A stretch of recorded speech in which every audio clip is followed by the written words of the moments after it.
साथियों, स्वागत है आप सभी का मेरे YouTube चैनल पे। इस वीडियो में हम बात करेंगे रफ़ाल लड़ाकू विमान के बारे में और हम ये भी जानेंगे कि क्या ये चाइना के J-20 और पाकिस्तान के F-16 से बेहतर है या नहीं। तो आइए शुरू करते हैं। सबसे पहले इस फ़ोटो को देखिए। इस फ़ोटो में 5 रफ़ाल्स हैं और उनको 2 सुखोई 30 MKI एस्कॉर्ट कर रहे हैं। ये फ़ोटो तब की है जब ये सभी रफ़ाल्स भारतीय वायु सीमा में दाखिल होते हैं और इनको एस्कॉर्ट करने के लिए 2 सुखोई 30 MKI भेजे जाते हैं। ये सभी पांचों Rafales Ambala based 17 squadron golden arrows में एंडेड किए जाएंगे। गोल्डन एरोज़ भारत की काफ़ी पुरानी स्क्वाड्रन है। ये 1951 में शुरू की गई थी, लेकिन क्योंकि हम MiG-21 फेज आउट कर रहे हैं और ये स्क्वाड्रन में MiG-21 प्लेन थे, तो ये स्क्वाड्रन 2016 में एबंडन की गई थी। सबसे पहले हम रफ़ाल के बारे में जानेंगे। रफ़ाल के बारे में कुछ भी जानने से पहले इसका नाम जानेंगे। तो आपने कई बार सुना होगा, लोग इसको राफेल या रफ़ाल बोलते हैं, लेकिन इसका सही नाम रफ़ाल है। अब रफ़ाल का मतलब होता है गस्ट ऑफ विंड, जिसका मतलब है हिंदी में हवा का झोंका। ये नाम इसे इसलिए दिया गया है क्योंकि इसकी स्पीड काफ़ी अच्छी है। इसकी स्पीड ऑफ साउंड के ऑलमोस्ट 2 टाइम्स है। ये बनाया गया है फ्रांस की कंपनी दासो एविएशन के द्वारा। इसे 4.5 जनरेशन का फाइटर कहा जाता है। ये एक ऐसा फाइटर प्लेन है जो ओमनी रोल या मल्टी रोल फाइटर प्लेन है। इसका मतलब होता है कि ये एक सिंगल फ्लाइट में कई सारे मिशन को अंजाम दे सकता है। अब इसके स्पेसिफिकेशंस के बारे में बात करेंगे तो रफ़ाल का जो साइज़ है वो काफ़ी कॉम्पैक्ट है। अगर आपने सुखोई को ध्यान से देखा होगा तो सुखोई इसके साइज़ का ऑलमोस्ट डबल है। और अगर आप रफ़ाल की ऑपरेशनल कैपेबिलिटीज़, इसके वेपन्स और इसके और सारी चीज़ों को देखते हैं तो उस हिसाब से इसका जो साइज़ है वो काफ़ी कॉम्पैक्ट है। इसकी लेंथ केवल 15 मीटर की है। इसकी हाइट केवल 5.5 मीटर की है।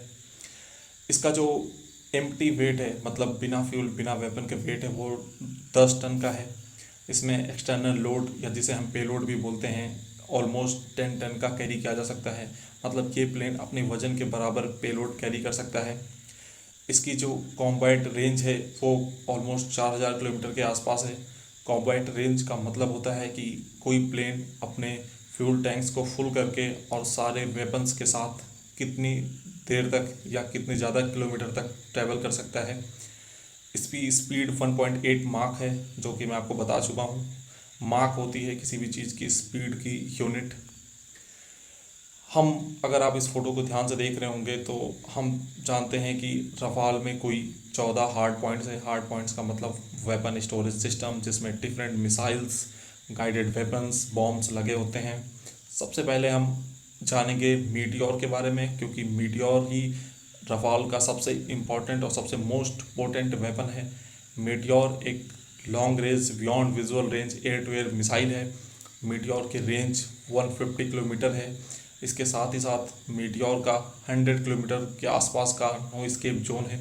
इसका मतलब है कि अगर दुश्मन का कोई भी जहाज़ 100 किलोमीटर के अंदर आता है तो रफ़ाल उसे मीटियोर के मदद से आसानी से शॉट डाउन कर देगा। मीटियोर के बाद हम जानेंगे स्काल्प के बारे में। स्काल्प एक air to surface cruise missile है। स्काल्प की स्पीड 4 माक के बराबर है। इसका जो पेलोड कैरी करता है वो करीब 1300 kg का है, जो कि इसे वो ब्रह्मोस से भी अच्छा क्रूज मिसाइल बनाता है। इसका का यूज़ रफ़ाल से डीप पेनिट्रेशन स्ट्राइक के लिए करते हैं। जैसे कि इसकी रेंज है 600 किलोमीटर के आसपास, तो हम बिना LOC या LAC क्रॉस किए 600 किलोमीटर डीप प्रिसाइज स्ट्राइक कर सकते हैं। इस वजह से ये काफ़ी इंपॉर्टेंट हो जाता है। इसके बाद 2 और इम्पॉर्टेंट मिसाइल्स हैं जिनके बारे में हम बात करेंगे। उनमें पहला है मीका। मीका एक एयर टू एयर मिसाइल है। इस मिसाइल का यूज़ क्लोज कॉम्बैट में करते हैं। क्लोज कॉम्बैट का मतलब है जैसे डॉग फाइट होती है, जो हमने 2019 में देखा था, जिसमें MiG-21 और F-16 की डॉग फाइट हुई थी LOC के ऊपर।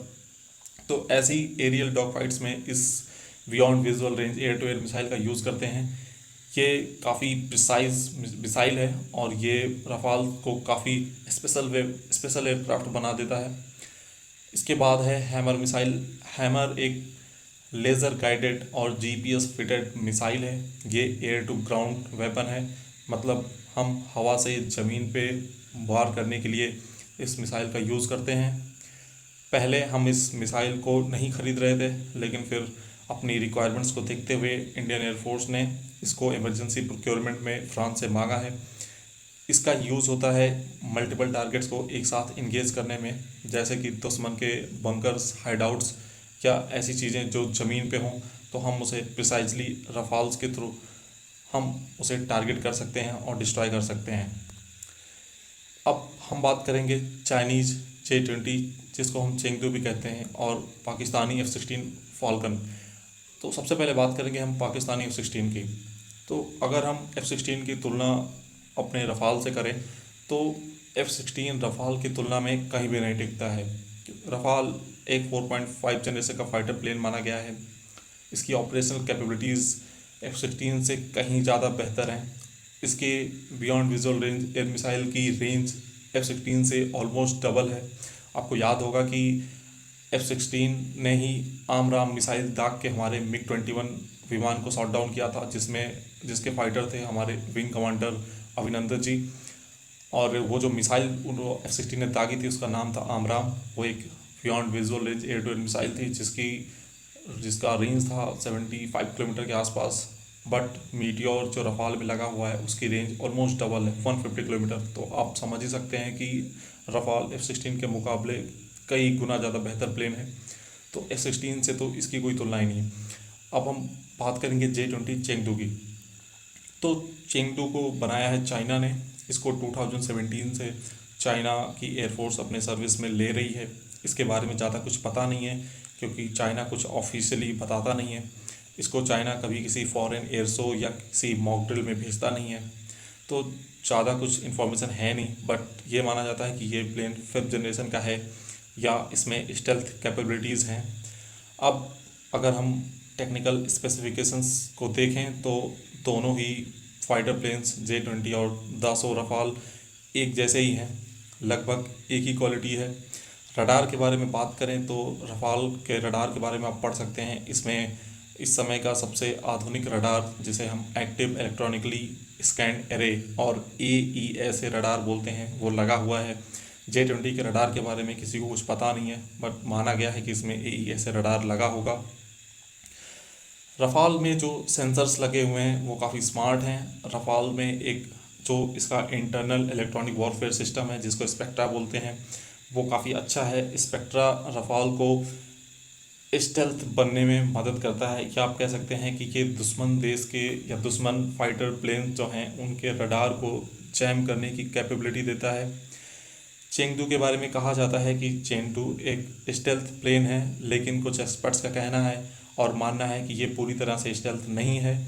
इवन 2018 में भारतीय एयरफोर्स ने कहा था कि हमारे सुखोई 30 MKI ने अपने रडार पे J-20 को इंटरसेप्ट कर लिया, जिसका साफ साफ मतलब होता है कि J-20 स्टेल्थ नहीं है।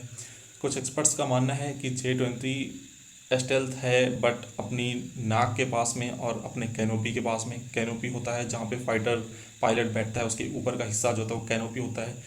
तो जो J-20 है वो साइड से काफ़ी वल्नरेबल है। तो अगर हम बाकी सारे टेक्निकल स्पेसिफिकेशंस और operational capabilities, radar, weapon system की बात करते हैं तो ज़्यादातर चीज़ें दोनों प्लेन की सिमिलर हैं। स्टेल्थ कैपेबिलिटी चेंगडू J-20 की प्रूवन है नहीं, उसके बारे में किसी को पता है नहीं। और जो जिससे कोई प्लेन खास बनता है वो होती है उसका वो कितना लड़ाई में इस्तेमाल हुआ है और वो कितना वॉर प्रूवन है। तो इस मामले में रफ़ाल J-20 से कहीं ज़्यादा बेहतर है। रफ़ाल एक ऐसा फाइटर प्लेन है जिसने कई सारे युद्धों में हिस्सा भी लिया है, उसने वॉर टाइम में सर्व किया है। रफ़ाल का इस्तेमाल फ्रांस ने अफ़गानिस्तान, सीरिया, माली कई देशों में किया है। J-20 कभी भी किसी भी ऑपरेशनल वॉर या किसी भी उसमें हिस्सा नहीं है। तो J-20 प्रूवन नहीं है, रफ़ाल ने अपने आप को प्रूव किया हुआ है। रफ़ाल का स्पेक्ट्रा सिस्टम भी प्रूवन है, आप इसके बारे में जाके दासो की वेबसाइट पे जाके पढ़ सकते हैं। तो रफ़ाल एक ऐसा वेपन है जो कि अपने आप को प्रूव कर चुका है, और J-20 के बारे में अभी भी कुछ भी ऑफिशियल नहीं है, इसके बारे में कुछ भी प्रूवन नहीं है। अब मैं क्यों कहता हूँ कि रफाल J-20 से भी बेहतर प्लेन है, वो इसलिए कि आप इस न्यूज़ को देखिए। ये न्यूज़ है कि yes, France shot down an American F-22 stealth fighter. तो अब मैं थोड़ा सा आपको बताऊंगा स्टेल्थ फाइटर्स होते क्या हैं। तो एक्चुअली में माना जाता है कि 5th जनरेशन फाइटर जो होते हैं वो स्टेल्थ होते हैं। स्टेल्थ का मतलब होता है कि ये दुश्मन एयरक्राफ्ट या दुश्मन एयर डिफेंस सिस्टम के रडार्स में ना आए, या इनकी इंटरसेप्टेबिलिटी की प्रोबेबिलिटी काफ़ी लो हो। अब जो F-22 राप्टर है वो बनाया है लॉकहीड मार्टिन ने। लॉकहीड मार्टिन एक अमेरिकन कंपनी है। ये फाइटर स्टेल्थ फाइटर माना गया है, इसने अपने आप को प्रूव भी किया है। ये कई सारे देशों के एयर शोज़ में हिस्सा लेके इसने आपको प्रूव किया है कि हाँ, ये एक स्टेल्थ फाइटर है। अमेरिका के पास 2 स्टेल्थ फाइटर हैं, एक है F-22 राप्टर और दूसरा है F-35। अब क्या हुआ था कि 2008 में यूएई में एक मॉक ड्रिल हो रही थी, जिसमें दुनिया के सभी बेहतरीन फाइटर प्लेन्स ने हिस्सा लिया था। इसमें फ्रांस से रफाल ने भी हिस्सा लिया था। तो उस मॉक ड्रिल के दौरान रफाल ने F-22 राप्टर को आसानी से अपने रडार पे इंटरसेप्ट कर लिया था और टारगेट लॉक करके मिसाइल भी छोड़ दी थी। अब मिसाइल ये एक्चुअल में नहीं छोड़ी जाती क्योंकि ये एक सिमुलेशन एक्सरसाइज होती है, बट इससे ये साबित हो गया कि जो रफाल प्लेन है वो बड़ी आसानी से F-22 राप्टर जो कि एक स्टेल्थ फाइटर है उसको इंटरसेप्ट कर सकता है और ज़रूरत पड़ने पे शॉट डाउन भी कर सकता है। तो अगर रफाल इतने आराम से F-22 राप्टर को इंटरसेप्ट कर सकता है तो फिर J-20, जो कि अभी प्रूव ही नहीं हुआ है कि वो स्टेल्थ है, मुझे नहीं लगता कि J-20 इसके सामने कहीं भी टिकता है। तो मेरे हिसाब से रफाल इस समय साउथ एशिया में, या आप कह सकते हैं एशिया में, सबसे इम्पोर्टेंट एयरक्राफ्ट बन चुका है। हाँ, हमें 5 रफाल से काम नहीं चलेगा, हमें काफ़ी ज़्यादा प्लेन्स की ज़रूरत है। टोटल जो रफाल आने वाले हैं वो हैं 36। इस समय हमारी स्क्वाड्रन की स्ट्रेंथ है 31, बट हमें करीब 42 स्क्वाड्रन की ज़रूरत है if we are going to any 2 front war. तो ये वीडियो यहीं पे समाप्त होती है, मिलते हैं आपसे नेक्स्ट वीडियो में, तब तक के लिए जय हिंद।